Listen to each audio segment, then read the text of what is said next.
Hello dear student, આજનો આપણો વિષય છે વિજ્ઞાન ધોરણ 8 પાઠ 13 ધ્વનિ.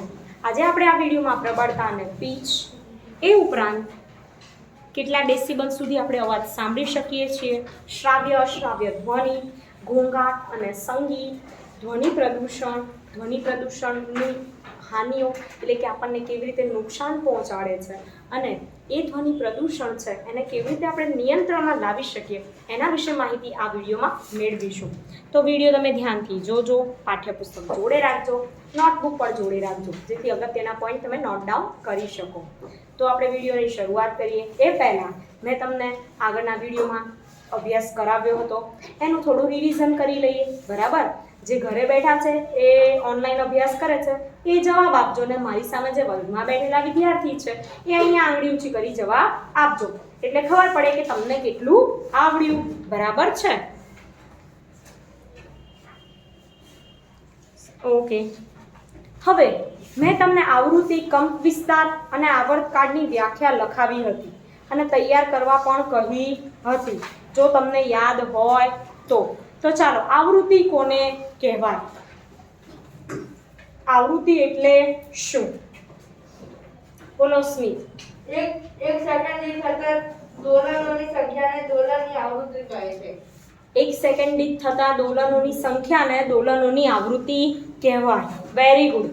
ચલો, આવર્તકાળ બોલો નાઝમીન. એક દોલન પૂરું થતા લાગતા સમયને તે સમયને આવર્તકાળ કહે છે. યસ, એક દોલન પૂરું કરવા માટે જેટલો સમય લાગે એ સમયને તેનો આવર્તકાળ કહેવાય. આવૃત્તિનો એકમ કયો છે? બોલો આર્યન. આવૃત્તિનો એકમ મેં લખાવ્યો પણ હતો નોટબુકમાં. બરાબર ને? બોલો. હર્ટ્ઝ. હર્ટ્ઝ. Yes, good. ચલો આગળ વાત કરીએ. કંપ વિસ્તાર બોલો આસિયાના. કોઈ પણ દોલનના કંપના વિસ્તારને કંપ વિસ્તાર કહે છે. કંપનનો જેટલો વિસ્તાર એને કહેવાય કંપ વિસ્તાર. ચલો, આટલે સુધી ખબર પડી તમને? હા કે ના? પછી શેમાં ધ્વનિનું પ્રસરણ થઈ શકતું નથી? કયા વિસ્તારમાં? બોલો દીપાલી. શૂન્ય અવકાશમાં. શૂન્ય અવકાશમાં. Very good. હવે આગળ જોઈએ. રિવિઝન એટલા માટે કરાવું છું કે તમને યાદ રહે કે કેટલું આવડ્યું. બરાબર. પછી મનુષ્યોમાં અવાજ કઈ સ્થાનેથી ઉત્પન્ન થાય છે? બોલો સૃષ્ટિ. સ્વરપેટીમાંથી. સ્વરપેટીમાંથી. ગુડ. તો તમને આટલી ખબર પડી? ઓકે, હવે સ્ટાર્ટ કરીએ પ્રબળતા અને પીચ. Pitch means તીણાપણું. હવે એક પ્રવૃત્તિ છે 13.11. એક ધાતુનો ગ્લાસ અને એક ટેબલ સ્પૂન લો. ટેબલ સ્પૂન મીન્સ ચમચો. બરાબર. ચમચાને ધીમે ધાતુના ગ્લાસની ધાર પર અથડાવો. કંપન કરતા કાચના ટમ્બલરને થર્મોકોલનો બોલ સ્પર્શ કરતા શું થશે? એ પ્રવૃત્તિ આગળ જોઈએ. હવે પહેલાં આપણે એમને અથડાઈએ તો અવાજ ઉત્પન્ન થશે. હા, તેમાં ઉત્પન્ન થતો ધ્વનિ સાંભળો. ત્યારબાદ ચમચા વડે ધાતુના ગ્લાસ પર તીવ્ર પ્રહાર કરો. જોરથી પ્રહાર કરીએ તો અવાજ પણ કેવો આવશે? ખૂબ વધારે. આગળ વાત કરીએ કે હવે ગ્લાસની ધારને સ્પર્શે તે રીતે એક થર્મોકોલનો નાનો દડો લટકાવો. આકૃતિમાં બતાવ્યો છે, જુઓ. નાનો થર્મોકોલનો દડો દેખાય છે? ઓકે. કોઈને ચશ્માના નંબર હોય કે કોઈને ઊંઘ આવતી હોય તો કદાચ નહીં દેખાય. અને હા, કોઈએ બહુ રાત્રે ગેમ રમી હોય, ટીવી જોયું હોય, પતંગો ચગાવી હોય. હવે તો પતંગ ચગાવવાના સમય આવ્યો એટલે કદાચ ઊંઘમાં હોય વર્ગમાં તો દેખાય નહીં. તો એવું કોઈ છે આપણા વર્ગમાં? બધા અવસ્થામાં છો ને? સભાન અવસ્થામાં છો ને? હા, ગુડ. તો બરાબર. તો તમને દેખાતો હશે એક થર્મોકોલનો દડો. હવે શું કરવાનું છે કે ગ્લાસ પર પ્રહાર કરી તેને કંપિત કરો. ગ્લાસ પર તેને પ્રહાર કરવાનો. ચમચા વડે આપણે પ્રહાર કરીએ અને થર્મોકોલના બોલ વડે પ્રહાર કરીએ, બંનેમાં ફરક છે? હા. થર્મોકોલ એ શું છે? કેવું પદાર્થ છે? તો આપણે એને અડીએ તો આપણને પોચો લાગે. જ્યારે ચમચો કેવો છે? ધાતુનો બનેલો. તો તે દડાનું સ્થાનાંતર તે ગ્લાસના કંપનના કંપ વિસ્તારનું માપ છે અને આપણે પ્રહાર કરીશું ને પછી જોવાનું કે દડો કેટલે દૂર સુધી ગતિ કરે છે. હવે ગ્લાસ પર ધીમેથી પ્રહાર કરો, પછી જોરથી પ્રહાર કરો. બંને કિસ્સામાં કંપનના કંપ વિસ્તારોની સરખામણી કરો. કયા કિસ્સામાં કંપ વિસ્તાર વધારે મોટો છે? કંપ વિસ્તાર એટલે કે જ્યાં સુધી કંપનની અનુભૂતિ થતી હોય તે. તો શેમાં મોટો આવશે? ધાતુનો જે ચમચો હતો એમાં. બરાબર ને? આગળ વાત કરીએ કે ધ્વનિની પ્રબળતા ધ્વનિ ઉત્પન્ન કરતા કંપનના કંપ વિસ્તારના વર્ગના સમપ્રમાણમાં હોય છે.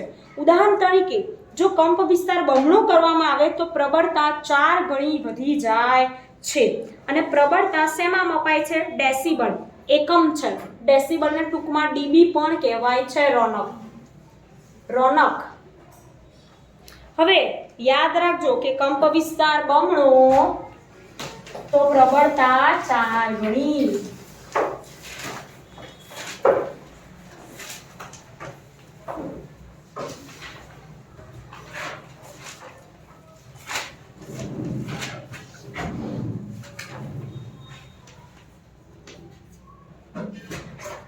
ઓકે, હવે આગળ વાત કરીએ કે પ્રબળતા કયા એકમમાં માપવામાં આવે? ડેસિબલ.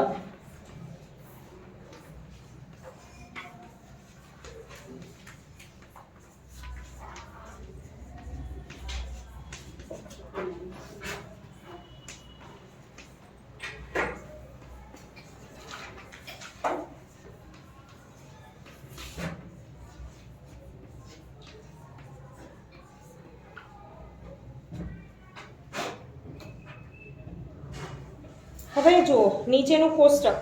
સામાન્ય શ્વાસ તો કેટલું? 10 ડેસિબલ. મન ઘૂસપૂસ, તમે ઘૂસપૂસ કરો છો ને વર્ગમાં? હા કે ના? હા, કરતા જ હોવ છો. તો એનો અવાજ છે 30 ડેસિબલ. પછી સામાન્ય વાતચીત હોય તો 60 ડેસિબલ, વ્યસ્ત ટ્રાફિક 70 ડેસિબલ અને સરેરાશ ફેક્ટરીનો અવાજ જો જોઈએ પ્રબળતા ધ્વનિની કેટલી તો 80 ડેસિબલ હોય છે. અને જો 80 ડેસિબલથી વધારે પ્રબળતા હોય તો શારીરિક રીતે કેવું હોય છે? કષ્ટદાયક. તમે આમ જનરલી તમને તો બાળકો છો એટલે તમને વાતો કરવાનો માહોલ કે વર્ગમાં અવાજનો માહોલ હોય તોય તમને એવું લાગતું નથી કે ચલો હવે બહુ અવાજ થયો, અવાજ બંધ થાય તો સારું. તમને એવું નથી લાગતું. એ કારણ શું? તમે બાળક છો ને તમે પોતે અવાજ કરતા હોવ છો. પરંતુ ઘરમાં તમે બેઠા હોય કે આજુબાજુ કંઈક કામ ચાલતું હોય, 2 અઠવાડિયે કામ ચાલે તો તમને એવું થાય કે ચલો 2 અઠવાડિયા પછી પતી જાવ. પણ રેગ્યુલર એટલો જ અવાજ જો બહારથી ઘૂંઘાટ સંભળાતો હોય તો શું તમને સાંભળવો ગમે ખરો? ના ગમે. તમારા કાન તમને માનસિક રીતે એવું થાય કે હવે શાંતિ જોઈએ, આટલો અવાજ હવે સાંભળવો નથી. કારણ કે આપણા કાન માટે કેવું છે? કષ્ટદાયક, હાનિકારક છે. આપણા કાનને નુકસાન પહોંચાડે છે. તો જેનું આ બધા તમને ખબર છે કે જ્યારે ઘર પસંદ કરવામાં આવે, મકાન લેવું હોય, ફ્લેટ લેવો હોય કે કોઈ ફેક્ટરી કે એવું જગ્યા, તો સરકાર ફેક્ટરીઓ માટે અલગ જગ્યા નક્કી કરે છે કે જે રહેણાંક વિસ્તારથી ઘણી દૂર હોય. અને ફ્લેટ છે, બાંધકામ છે, એમાં જે પીપી સ્કીમો પાસ કરે સરકાર, એ એવી જગ્યાએ કરે કે જ્યાં આજુબાજુ રહેણાંક વિસ્તાર હોય, નહીંતર તકલીફ થાય. જો ધ્વનિની પ્રબળતા તેના કંપ વિસ્તાર પર આધાર રાખે છે. બરાબર પ્રિયાંશુ? પેજ અત્યારે ના ફેરો. શેના પર આધાર રાખે લખવાનું છે?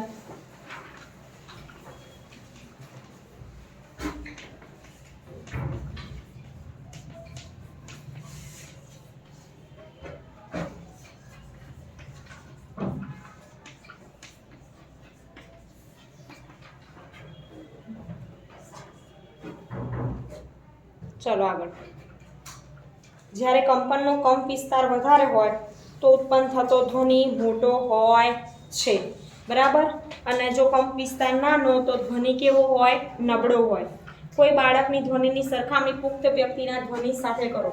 હવે કોઈ બાળક હોય, આપણો અવાજ, મારો અવાજ છે અને કોઈ નાના બાળકનો અવાજ, બંનેમાં ફરક હોય કે ના હોય? હોય. મારો થોડો ઘેરો ભારે છે, છોકરાઓનો અવાજ કેવો હોય? એકદમ નાનો, નબળો એટલે મંદ હોય અને ધીમા અવાજથી તે બોલતા હોય, તીણો પણ હોય. હવે જુઓ કે ધ્વનિનું તીણાપણું તેની આવૃત્તિ નક્કી કરે છે. જેમ પ્રબળતા કંપ વિસ્તાર પર આધાર રાખે તેમ તીણાપણું આવૃત્તિ નક્કી કરે છે. ખાલી જગ્યા પૂછાશે.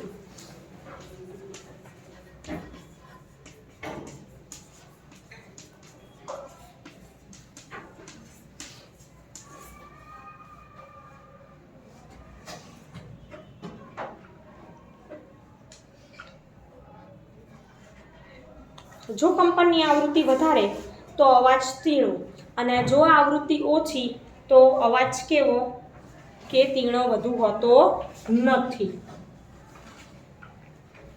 અને હા, કે આવૃત્તિ વધારે હોય તો અવાજ તીણો હોય છે અને તેની પીચ પણ વધારે હોય છે, અને આવૃત્તિ ઓછી હોય તો પીચ પણ ઓછી હોય, એટલે કે તીણાપણું કેવું હોય?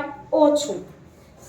ડ્રમ એ ઓછી આવૃત્તિથી કંપન કરે, તેથી ઓછો પીચવાળો અવાજ ઉત્પન્ન કરે. જ્યારે સિસોટી છે એની આવૃત્તિ કેવી હોય? વધારે, તો એ વધુ પીચવાળો અવાજ ઉત્પન્ન કરે છે.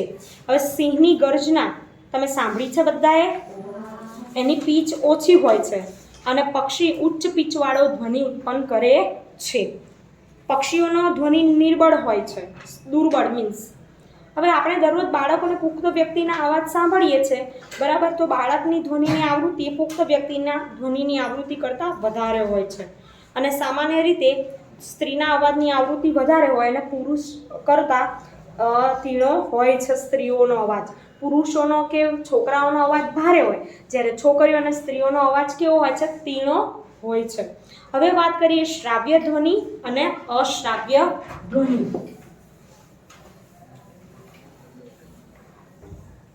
કે કેટલા સુધીનો અવાજ આપણે સાંભળી શકીએ અને કેટલા સુધી આપણે સાંભળી શકતા નથી.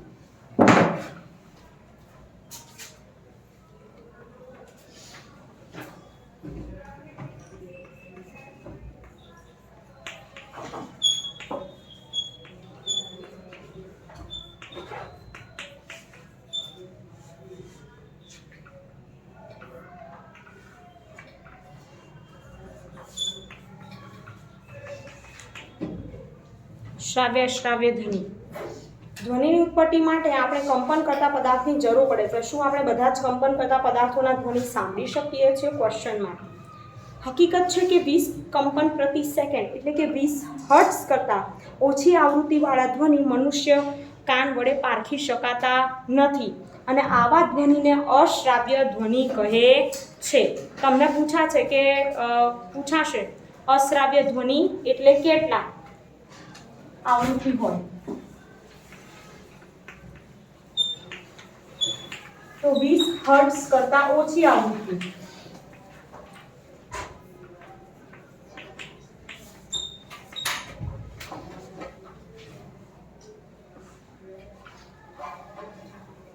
ઓછી આવૃત્તિ.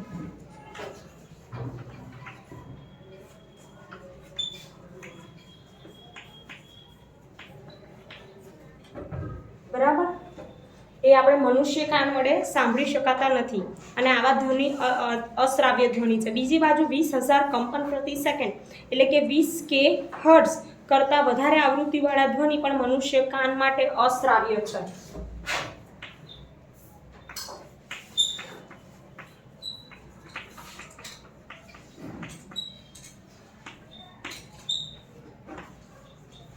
જો તો કેટલાથી કેટલા વાળા આપણે સાંભળી શકીએ? 20 હર્ટ્ઝ કરતાં વધારે અને 20 કિલો હર્ટ્ઝ કરતાં ઓછી. સમજણ પડે છે? એ વચ્ચેનો અવાજ હોય ને તો આપણે સાંભળી શકીએ. બાકી આપણા માટે કેવા છે? અશ્રાવ્ય એટલે કે સાંભળી શકીએ નહીં તેવા. તો શ્રાવ્ય ધ્વનિની રેન્જ જોઈએ આપણે.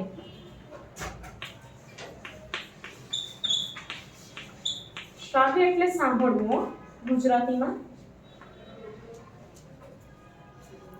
20 હર્ટ્ઝ થી 20,000 હર્ટ્ઝ.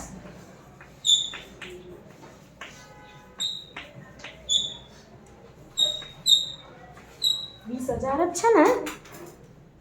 હા, 20,000 હર્ટ્ઝ. આનાથી આની વચ્ચેના જે ધ્વનિ છે એ આપણા માટે કેવા છે? શ્રાવ્ય. હવે આગળ જોઈએ કે ઘણીવાર આપણે અમુક પ્રાણીઓ એની વાત કરીએ કે એ 20,000 હર્ટ્ઝ કરતાં પણ વધારે આવૃત્તિવાળા ધ્વનિ સાંભળી શકે છે, અને ઓછું હોય તો તમને ખબર છે કે પોલીસ હોય એ સ્નીફર ડોગ્સ રાખતા હોય છે, બરાબર ને? તો એ શું કરે કે ઓછી આવૃત્તિવાળો અવાજ એ શ્વાન સાંભળી શકે, મનુષ્ય સાંભળી શકતા નથી. એટલે કોઈ કેસની તપાસ કરવી હોય તો એવા ડોગ્સનો ઉપયોગ થતો હોય છે. તમે ટીવીમાં જોયું હશે બધાએ, બરાબર. અને ઘણીવાર આપણે ડૉક્ટર્સ હોય એ અલ્ટ્રાસાઉન્ડ ધ્વનિને એવું રાખતા હોય છે અમુક ઓપરેશનોમાં અને અમુક જગ્યાએ તપાસ મેળવવા માટે, કોઈ ખામી હોય શરીરમાં તો અલ્ટ્રાસાઉન્ડ સાધનોનો ઉપયોગ કરે છે, જેનાથી તબીબી સમસ્યાઓની તપાસ કરવા માટે ફાયદો થાય છે 2 જગ્યાએ. હવે વાત કરીએ ઘોંઘાટ અને ધ્વનિ. તો તમને ખબર છે ઘોંઘાટ એટલે શું અને ધ્વનિ એટલે શું?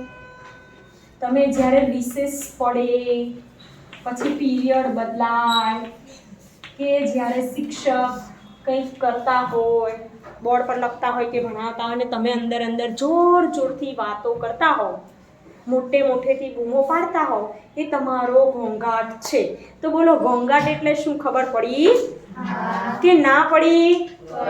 અને તમે ઘોંઘાટ કરો છો રિસેસમાં? હા, એક્સેપ્ટ પણ કરો છો. વેરી ગુડ, કે ઘોંઘાટ તો કરો છો. તો ઘોંઘાટ એ અસુખદ ધ્વનિ છે. તફાવત પૂછાશે ઘોંઘાટ અને સંગીત. અને તમે સોંગ સાંભળો છો બધા? કોઈ અરમાન મલિકના સાંભળતું હશે, કોઈ અરિજીત સિંહના સાંભળતું હશે, કોઈ જેસ માનેકના સાંભળતું હશે, બરાબર છે, કોઈ ગુરુ રંધાવાના સાંભળતું હશે, ઝુબિનના સાંભળતું હશે, નેહા કક્કરના. ઓકે, ઘણા બધા સિંગર્સ છે. તો તમને મજા પણ આવતી હશે, એવું થાય કે આખો દિવસ રાત બસ હેન્ડ્સ ફ્રી લગાવીને સોંગ જ સાંભળ્યા કરું, કારણ કે એ અવાજ કેવો છે? આપણા કાનને ગમે એવો. સમજણ પડે છે? પછી કોયલનો અવાજ છે એ પણ કેવો છે કે સાંભળવો ગમે, પણ કાગડાનો અવાજ સાંભળવો ગમે ના ગમે. તો જે ધ્વનિ આપણા કાનને સાંભળવા ગમે એ ધ્વનિ કેવા છે? સુખદ છે, અને એ સંગીત છે આપણું. અને જે આપણા કાનને ગમે નહીં એ કેવા છે? ઘોંઘાટ. બરાબર. તો તમે જોયું હશે ક્યાંક બાંધકામ સાઇટ હોય, અથવા તો ફેક્ટરી હોય, રેલવે સ્ટેશન, બસ સ્ટેશન, શાક માર્કેટ, બધી જગ્યાએ તમને ઘોંઘાટ જોવા મળશે. અને સંગીત તો તમે જાણો છો કે હાર્મોનિયમ, તબલા, સિતાર એમાંથી સંગીત ઉત્પન્ન થાય. તો હવે જુઓ, ખબર પડી કે નહીં સંગીત અને ઘોંઘાટમાં? ઓકે, હવે વાત કરીએ. આપણો ટોપિક છે ધ્વનિ પ્રદૂષણ. તમે જમીન, પાણી, વાયુ એવા પ્રદૂષણ વિશે અભ્યાસ કર્યો, બટ નોઇઝ પોલ્યુશન વિશે અભ્યાસ કર્યો નથી. તમને ખબર છે કે તમે જોર જોરથી બોલો છો, શાક માર્કેટમાં, રેલવે સ્ટેશન પર જે અવાજ આવી રહ્યો છે, ફેક્ટરીઓમાં જે અવાજ થતો હોય, એ આપણા કાનને નુકસાન પહોંચાડે છે. અને આપણા માનસિક રીતે, આપણા શરીરને માનસિક રીતે કેવું કરે છે? તો ધીમે ધીમે નુકસાન પહોંચાડે છે. તમે અંદર ઘોંઘાટવાળા વાતાવરણમાં રહો ને તો તમારા મગજની જે એકાગ્રતા હોય, શાંતિ હોય, પીસ ઓફ માઇન્ડ, એ જળવાતું નથી. તમે ધીમે ધીમે તમારા સ્વભાવમાં ચેન્જ આવે, તમારો સ્વભાવ ચીડિયો થતો જાય, ગુસ્સો આવે તમને, ઘણીવાર માથું દુખે, બરાબર, પછી કંઈ ગમે નહીં, જોર જોરથી તમે પણ બૂમો પાડતા હોવ છો. તો એ અસર છે ધ્વનિ પ્રદૂષણની. બરાબર. તમારા ઘરમાં શાંતિવાળું વાતાવરણ હોવું ખૂબ જરૂરી છે. પછી સ્કૂલમાં પણ તમે જે અવાજ કરો છો, બરાબર, વર્ગમાં કોઈ વાર મોટેથી, તો એ તમારા શરીરને, તમારા મગજને નુકસાન કરે છે. તમે એકાગ્ર ચિત્તે વાંચી શકશો નહીં, પછી તમારું મગજ એવું જ રહેશે. તો આપણે જાણીએ છીએ કે ધ્વનિ પ્રદૂષણ. અને ઘણીવાર ફટાકડા ફોડીએ આપણે, દિવાળી હોય, તહેવાર હોય, ફટાકડા હોય, લગ્ન પ્રસંગ હોય તો લાઉડ મ્યુઝિક વાગતા હોય છે. તો એ બધા શું છે? એક પ્રકારના ધ્વનિ પ્રદૂષણ જ છે. સમજણ પડે છે? બરાબર. પછી જોર જોરથી ઘણાને ટીવી સાંભળવાનો શોખ, ધીમો અવાજ સાંભળવાનો ના ગમે, તો એ પણ તમારા હેલ્થ માટે ડેન્જરસ છે. તો જરા સાવચેતી રાખો. પછી કુલર, એર કન્ડિશન બધા ધ્વનિ પ્રદૂષણ ફેલાવે છે. મારું એવું કહેવું છે કે તમે શાંત વાતાવરણમાં અભ્યાસ કરો અને ઘરે પણ શાંત વાતાવરણ રાખો. ઓકે, ચલો, ધ્વનિ પ્રદૂષણની હાનિઓ તો મેં તમને કીધું. ઘણીવાર એવું બનશે રાત્રે તમને ઊંઘ જ ના આવે, કારણ કે તમે લોંગ ટાઈમ સુધી કંઈ જોર જોરથી ઘોંઘાટમાં આખો દિવસ સ્કૂલમાં રહ્યા હો, અહીંયા તમે પાછા ઘોંઘાટ કરો, બરાબર. એટલે સ્કૂલમાં એવું હોય, ઘરે એવું હોય, મસ્તી કરતા હોય, રમતા હોય, બાળકો જોડે રમવા ગયા હોય ફ્રેન્ડ્સ સાથે, ત્યાં જોર જોરથી અવાજ થતો હોય, એટલે તમને અનિદ્રા, રાત્રે જલ્દી ઊંઘ ના આવે. રાત્રે ઊંઘ પૂરી ના કરો, તમે સવારમાં ઉઠો, તમને આળસ રહે આખો દિવસ. અહીંયા સ્કૂલમાં પણ તમને ભણવાની મજા આવે નહીં, કારણ કે તમારું માઇન્ડ જે અને તમારું બોડી જે રિફ્રેશ હોવું જોઈએ એ હોય નહીં, બરાબર. આપણું શરીર પણ એક મશીનની જેમ કામ કરે છે. અંદર બધા અવયવો છે, બધા તંત્રો છે. સમજણ પડે છે? ઓકે. પછી હાઇપર ટેન્શન. અત્યારના લોકોને હાઈ બીપી એન્ડ લો બીપીની બહુ જ પ્રોબ્લેમ છે. ઘરદીઠ માણસો ગોળી ખાતા હોય છે હાઈ બીપીની અને લો બીપીની સવાર સાંજ. તો એ પણ એક ડેન્જરસ છે બીકોઝ ઓફ નોઇઝ પોલ્યુશન. પછી ચિંતા. ઘણી સ્વાસ્થ્ય સંબંધીઓ ખામી ધ્વનિ પ્રદૂષણથી ઉત્પન્ન થઈ શકે. સતત પ્રબળ ધ્વનિના પ્રભાવ હેઠળ રહેવાવાળા વ્યક્તિની સંભાવના કામચલાઉ અને કાયમી રીતે ઓછી થઈ જાય છે. ધ્વનિ પ્રદૂષણને નિયંત્રણમાં રાખવાના ઉપાયો. ઘોંઘાટને હવે કેવી રીતે નિયંત્રણ રાખી શકીએ? તો આપણે લગ્ન પ્રસંગે હોય તો ડીજેનો વોલ્યુમ મીડિયમ રાખવો જોઈએ, જેટલો સાંભળવો ગમે એવો, વધારે પડતો રાખવો જોઈએ નહીં. ફટાકડા ફોડીએ છીએ તો ફટાકડાનું પ્રમાણ પણ ઘટાડવું જોઈએ. જોર જોરથી બોલતા હો ત્યાં ધીમે રહીને પણ વાત થઈ શકે છે, બરાબર છે. અને બીજી એક રીત કે તમે થિયેટરમાં ત્યાં જાઓ છો તો થિયેટરમાં અંદર ધ્વનિ શોષક પડદા લગાવેલા હોય છે, જેથી થિયેટરનો અવાજ બહાર સંભળાતો નથી. તો એવા સાધનોનો પણ ઉપયોગ કરી શકો.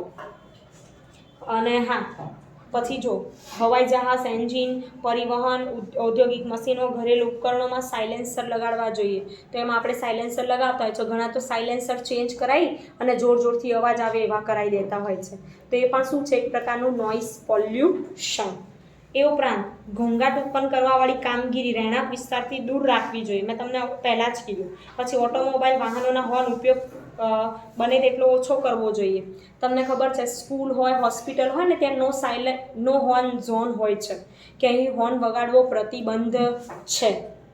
બધા સાઇન બોર્ડ લગાવેલા હોય છે, કારણ કે બાળકો ભણતા હોય ત્યાં હોર્ન વગાડવા જોઈએ નહીં.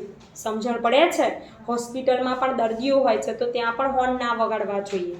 એ ઉપરાંત તમને ખબર છે એરપોર્ટ હોય કંઈ ત્યાં આજુબાજુ વૃક્ષો ઉગાડવા જોઈએ, જેથી એરપોર્ટ પર જે વિમાનો જાય છે એનો અવાજ વૃક્ષો શોષણ કરી લે. હાઈવે તમે જોશો, નેશનલ હાઈવેઝ છે જેટલા પણ, ત્યાં આગળ વચ્ચે સરકાર શું ઉગાડે છે? વૃક્ષો. કેમ? ખાલી શો માટે? ના, એ શું કરે છે? જે અવાજ હોય, જે આવતા જતા વાહનોનો અવાજ ઓછો કરે છે એટલા માટે. એમાં પણ સાયન્સ છે. ઓકે. ઇમારતોની આસપાસ વૃક્ષો વાવવા જોઈએ, જેથી ઘોંઘાટ રહેણાંકો સુધી ન પહોંચે. હવે વાત કરીએ શ્રવણ ક્ષતિ. ઘણા લોકો એવા હોય છે કે જેને સાંભળવાની શું હોય? તકલીફ હોય, અથવા તો પહેલેથી જન્મજાત બહેરા હોય કે સાંભળી ન શકતા હોય. પછી ઘણા એવા હોય કે કોઈ પડ્યા હોય, વાગ્યું હોય, એમાં કાનનો પડદો તૂટી જાય કે કોઈ ખામી સર્જાય તો એ અવાજ આપણે બોલીએ એ સાંભળી શકે નહીં. તો એના માટે મશીન પણ હવે શોધાયા છે, જાણો છો? હા. અથવા તો ઘણા બધા બીજી પણ શોધો થઈ છે અને એમના માટે સમાચાર આવતા હોય છે, સાંકેતિક ભાષાના સમાચાર, ઈશારા કરીને એક્સપ્લેન કરે. લેંગ્વેજ પણ છે એમના માટે, સાઇન લેંગ્વેજ, બરાબર. તો આવી રીતે સંકેત ભાષા શીખીને અસરકારક રીતે સંપર્ક કરી શકે, કારણ કે બોલવાની ક્રિયા અને સાંભળવાની ક્રિયાના પરિણામ સ્વરૂપ વિકસે છે. તેથી શ્રવણ અશક્તતાને લીધે પીડાતા બાળકોની બોલવાની શક્તિ પણ દોષપૂર્ણ થઈ શકે. અને પ્રૌદ્યોગિક સાધનો અને શ્રવણ શક્તિ ક્ષતિગ્રસ્ત વ્યક્તિઓના જીવનની ગુણવત્તાના સુધારણને શક્ય બનાવી દીધું છે. તમને ખબર છે અહીંયા અંધજન મંડળ આવેલું છે 132 ફૂટ રિંગ રોડ પર આગળ, આ સિટીમાં, મતલબ કે. તો ત્યાં કેવું છે ખબર છે? સ્પેશિયલ સ્કૂલ છે આંધળા, બહેરા, મૂંગા લોકોની. ટીચર્સ પણ એવી રીતે જ ભણાવે છે એમની લેંગ્વેજ. ધારો કે આંધળા હોય તો એમના માટે બ્રેલ લિપિ હોય છે, અક્ષરો ઉપસેલા હોય એટલે એ પ્રમાણે સ્પર્શ કરી સમજી શકાય. ધારો કે બહેરા હોય, બરાબર, તો એને શું કરે? ઈશારાની ભાષાથી સમજાવે. સમજણ પડે છે? મૂંગા હોય તો એમને પણ એવી રીતે સમજાવે. હવે દુનિયામાં બધું જ સાયન્સ અને ટેકનોલોજીના લીધે પોસિબલ છે.